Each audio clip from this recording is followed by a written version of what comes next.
Why do I have to leave, sir? Can you tell me why? Like, I've knocked more than 12,000 doors for President Trump.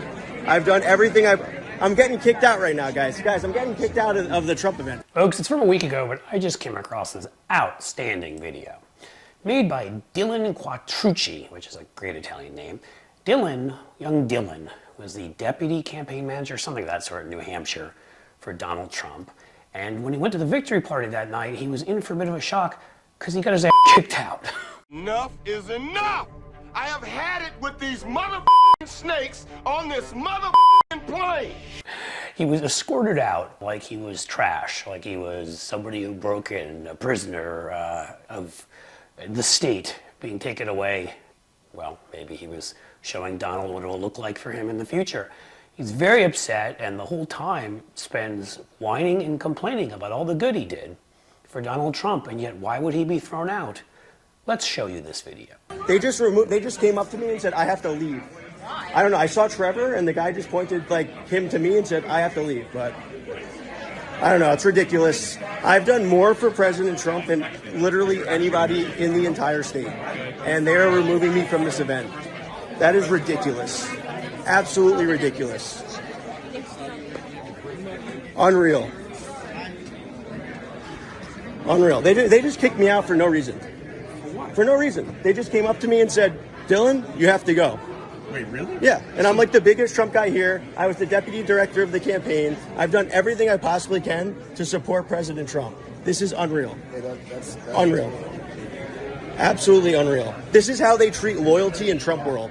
I've done nothing but be extremely loyal to this man, and they kicked me out. Absolutely ridiculous. I guess I'm not welcome here. I guess their calls for unity are complete bullshit, and they don't actually mean anything they're saying. So yes, I know you're crying like I am. I mean, he did more than anybody else. He knocked on more doors. He threatened more people if they didn't vote for Trump, I'm sure. See, he took a picture with Alina Habba that night.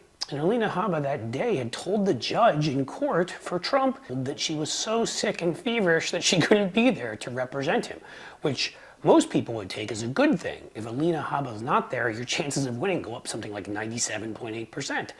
But she didn't show up to her job because she wasn't feeling well. He took a picture with her all dressed to the nines at the party that night, and well, that made the Trump people look bad, and that made Trump's legal case get worse, so he was thrown out. And the whole way he's like, did Trevor do it? Who did this? And he's, you know, as you just saw, I mean, it is outstanding. But my one favorite part, the best part, by far, is he's like, isn't there any loyalty here? What about the loyalty? Loyalty. Do you know who it is you're dealing with? I ask this question a lot with these guys who work for Donald Trump. Do you understand who you're dealing with? Donald Trump. Jeff Sessions was the first senator to endorse him and then would not break the law for him. So when Jeff Sessions ran for the Senate again, he endorsed Jeff Sessions' opponent and attacked him as weak. Michael Cohen was his lawyer and fixer who did just about everything he ever asked for. When Michael Cohen got caught by the law, Donald Trump threw him under the bus to the point where Michael Cohen eventually turned on him. Every lawyer who's worked for Trump has been in a position like that where he's ditched them in the end. He doesn't pay any of them.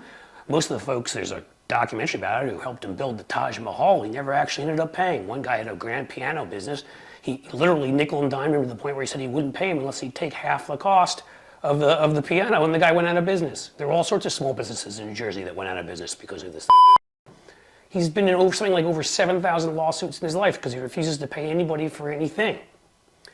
He cheated on his first wife with his second wife, bragged about it in the back pages of the New York Post, cheated on his second wife with his third wife, cheated on all of them with numerous Playboy bunnies, porn stars, God knows who else at Epstein Island, and of course cheated on his third and current wife with Stormy Daniels while she was at home with his baby who was 4 months old. Loyalty! Where is it that these people think this loyalty is coming from? Nikki Haley was his UN ambassador. The minute she ran against him, he started ripping her apart and using racist terms about her Indian heritage. So honestly, I love that this kid really thinks that Donald Trump, of all people, would have been loyal, that there's a chance that he'd be loyal. And I bet he'll be sucked back in. They'll be like, oh, it's okay, kid. Go knock on 1 million more doors, and he'll go and he'll think they'll be loyal again. Ask Don Jr. about all of that. Go back to when he was in his teens and he was actually talking publicly to magazines about how his dad didn't love him. Loyalty. You guys are so cute.